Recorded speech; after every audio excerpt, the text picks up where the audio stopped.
Boa noite, minha querida amiga Beth. Estamos recebendo a nossa amiga Beth, nossa querida amiga do coração, que hoje vai fazer para a gente a leitura do Evangelho.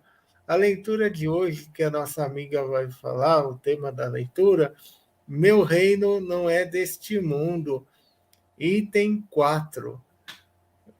Amiga querida, bem-vinda à Casa Espírita de Amor e Caridade, ajudando a caminhada. Muito obrigado por ter aceito o convite. Deus abençoe e, por gentileza, é com você, minha querida amiga. Boa noite, amigos queridos. É uma alegria imensa estar aqui. Deus abençoe a todos nós. E então peço a Deus, a Jesus, aos mentores do SEAC, que nos abençoem nesses instantes, nos amparem, para que possamos aprender um pouquinho mais dos ensinamentos do Evangelho. Então, hoje é a continuidade do estudo do Evangelho segundo o Espiritismo, né? Como o Rodrigo falou, é o capítulo 2. Meu reino não é deste mundo, e o item 4 tem por título A Realeza de Jesus. Então, Jesus comenta, né, que meu reino não é deste mundo.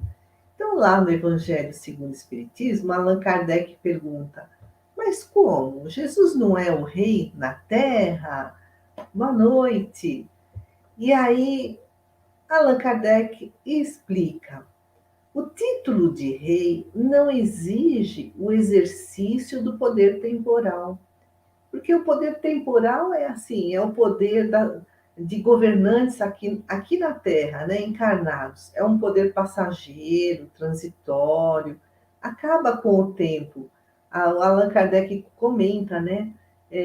Também aqueles que se evidenciam em alguma atividade, dominando o século, né? Porque se tornam assim uma marca daquele século e influindo sobre o progresso da humanidade, também são considerados reis, príncipes. Então tem o rei dos filósofos, o príncipe dos filósofos, dos artistas, dos poetas, dos escritores. Então, né, a gente ouviu muito falar no rei Pelé, no rei Roberto Carlos, na Xuxa, a rainha dos baixinhos, Luiz Gonzaga, o rei do Baião, Francisco Alves, né, um cantor brasileiro do século XX, o rei da voz. Então, todas essas realezas nasceram de méritos pessoais, se consagraram pelo futuro, permaneceram para a posteridade. E é isso que Allan Kardec nos explica aqui. Essa realeza é imperecível. Boa noite, Patrícia. Então, a realeza temporal, né? Por exemplo, são os reis, os príncipes, os imperadores que passaram pela história da humanidade, com seus reinados, seus impérios.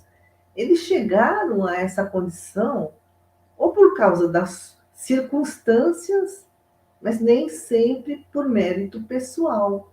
Alguns reis, né, puseram a coroa na cabeça porque faziam parte da dinastia, né? Então, o pai rei, o avô rei, o bisavô rei, né? Mas outros usurparam o poder e coroaram-se imperadores, reis, príncipes. Mas a gente também lê na história que muitos reis, muitas rainhas, muitos imperadores acabaram destronados. Allan Kardec explica que a realiza por mérito, né, merecimento pessoal, é sempre abençoada porque traz benefícios para a humanidade. A gente estava falando assim, às vezes, por exemplo, o século de Péricles foi um grande legislador que viveu na antiguidade. Ele trouxe tanto benefício que aquele século recebeu o nome dele. Então, traz benefícios para a humanidade. Enquanto que a realeza temporal, às vezes, até é amaldiçoada. Quantos reis, quantos imperadores foram detestados pelos povos que eles governavam? Então, também é passageiro, né? Porque na realeza temporal, quando o rei morre, a rainha morre, ó, acabou o reinado deles, né? dos herdeiros continua, mas deles acabou. E lá no Evangelho segundo o Espiritismo, nesse mesmo capítulo, né, que é o capítulo 2, Meu Reino Não É Deste Mundo, no item 8, tem uma rainha. Ela não se identifica, ela fala que foi uma rainha na França. Então, é uma rainha de França. Ela fala que ela foi muito orgulhosa. Ela traz a mensagem lá para a Sociedade Parisiense de Estudos Espíritas, né, na época de Kardec, e Kardec coloca essa mensagem no Evangelho segundo o Espiritismo. Então ela disse que rainha eu fui entre os homens, e rainha pensei chegar ao reino dos céus, mas que desilusão e que humilhação quando, em vez de receber como soberana, tive de ver acima de mim, mas muito acima, homens que eu considerava pequeninos e os desprezava por não terem nas veias um sangue nobre. Então, a realeza moral não, ela é conquistada por mérito próprio. Por isso ela continua a imperar, diz Allan Kardec, sobretudo depois da morte. E ele fala, né, o nosso codificador, que sob esse aspecto, Jesus, ele faz essa pergunta. Sob esse aspecto, né, de ter adquirido uma realeza moral por conquista própria, sob esse aspecto, Jesus não é um rei mais poderoso que muitos potentados? Foi com razão que ele disse a Pilatos, né, Jesus, eu sou rei, mas o meu reino não é deste mundo. Então, quando Jesus diz meu reino não é deste mundo, ele veio nos ensinar que a nossa verdadeira vida é aquela que será vivida no reino dos céus. E Jesus nos ensinou o caminho para conquistar o reino dos céus. Porque ele disse: eu sou o caminho, a verdade e a vida. Ninguém vai ao Pai senão por mim. Então, Jesus é autoridade, é a autoridade do amor. O reinado de Jesus é o reinado do amor. E no mundo de regeneração, né, que vai chegar aqui no nosso planeta, em mais ou menos tempo, depende, né, de cada de nós, né? Então, nesse mundo de regeneração, toda a humanidade aceitará a liderança real, legítima e verdadeira de Jesus. Haverá um só rebanho, um só pastor. E Jesus disse também: eu sou o pão da vida. O pão é o alimento básico para o nosso corpo físico. E quando Jesus diz, né, eu sou o pão da vida, é porque Jesus é o nosso alimento espiritual. Ele nos dá um sustento moral. E em outra situação, ele diz que ele é a videira, né? Assim, o tronco da videira, do pé de uva, e nós somos os ramos. Então, Jesus nos sustenta com seu amor. Emmanuel, Espírito Emmanuel, foi mentor de Chico, ele diz assim, que nós somos tão pequenininhos, que se não fosse o amor de Jesus, nós iríamos morrer de fome espiritual, estaríamos estacionados na ignorância. E que Jesus nos alimenta com os seus ensinamentos.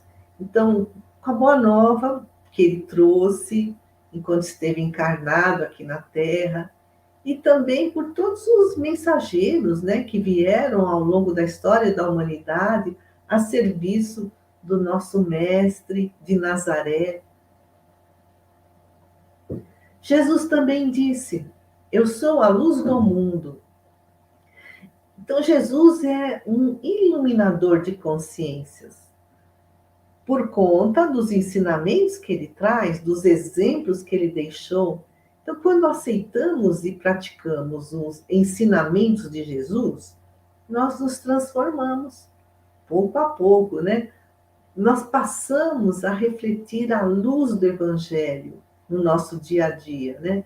Então, nós passamos a ser para os outros um norte, um exemplo, uma ajuda.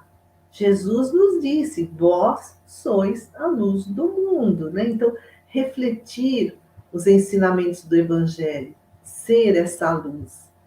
E Jesus também disse: eu sou a porta.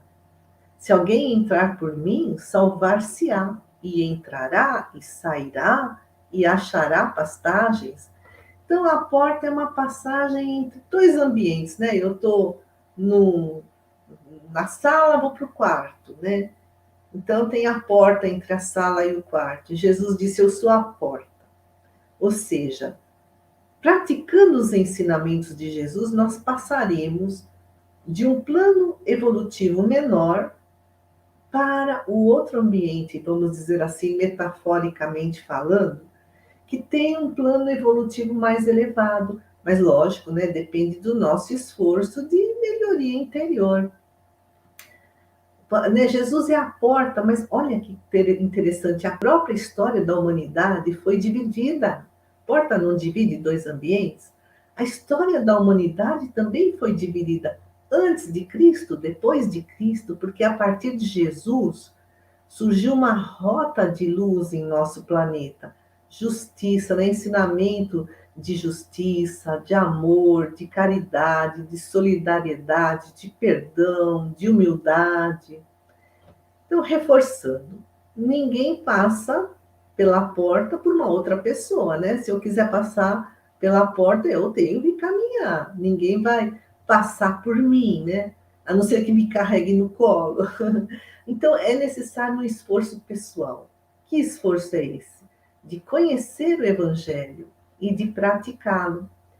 Emmanuel também escreveu: quando notarmos a presença de um crente de boa palavra, quer dizer, um crente assim, todos aqueles que acreditam em Deus, em Jesus, de boa palavra, um bom orador, mas sem o íntimo renovado, dirigindo-se ao mestre como um prisioneiro carregado de cadeias, porque ele, né, está cheio de dívidas, como nós ainda, todos, né, cheios de erros do passado, de vícios, de paixões. Aí diz Emmanuel, então, essa pessoa, né, esse crente que é de boa palavra, mas que não renovou o seu íntimo, carregado das suas mazelas interiores, das suas imperfeições morais, estejamos certos, diz Emmanuel, de que esse irmão pode estar à porta do Cristo, pela sinceridade das intenções, mas ele está na porta.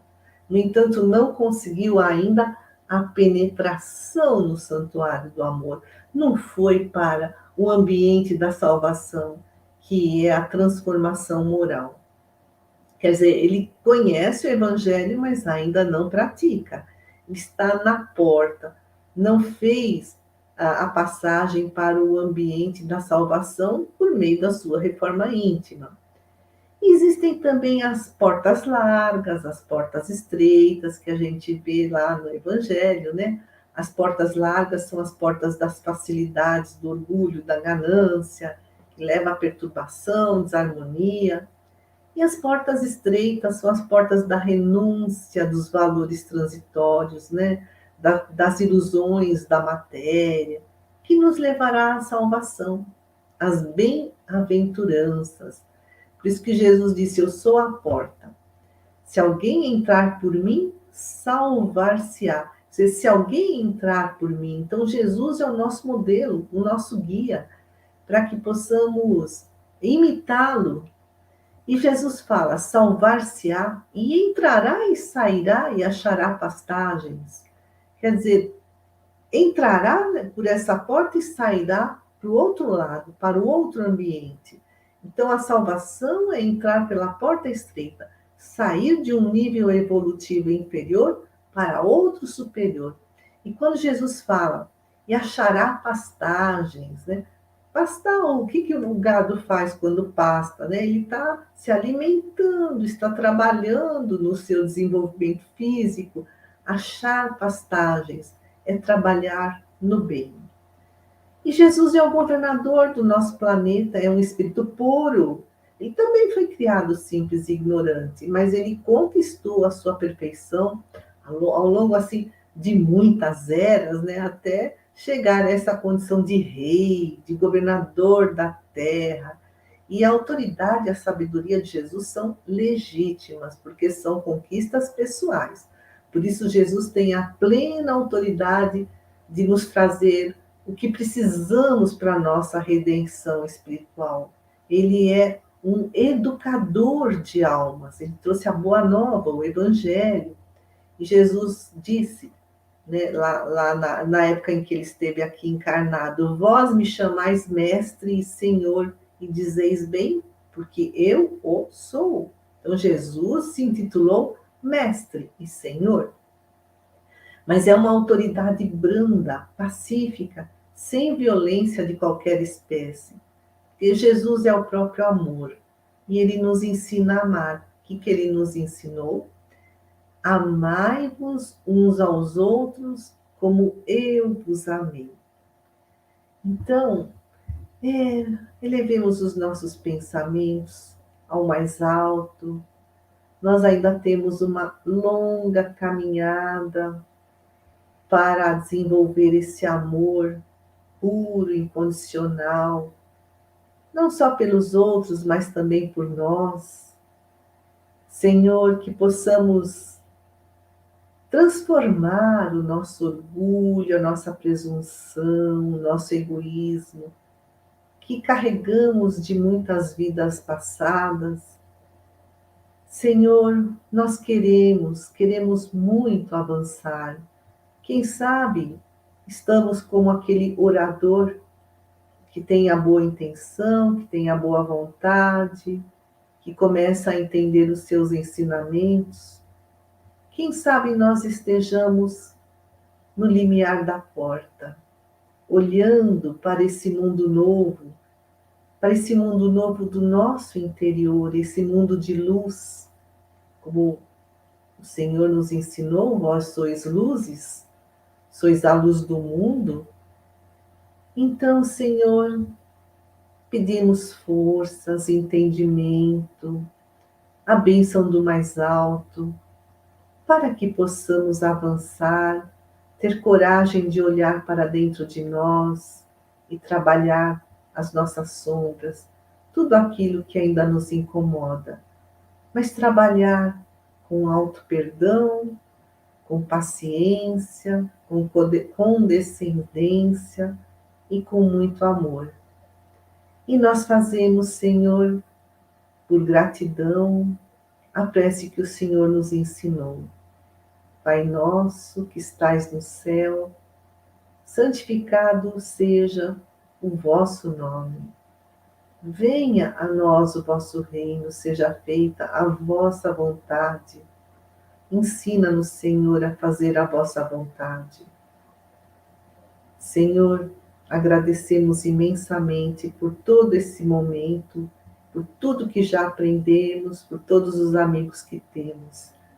Senhor, abençoa nossos lares, nossos familiares, se conosco hoje e sempre. Graças a Deus e graças a Jesus. Boa noite, amigos queridos, que a paz do Mestre esteja sempre conosco.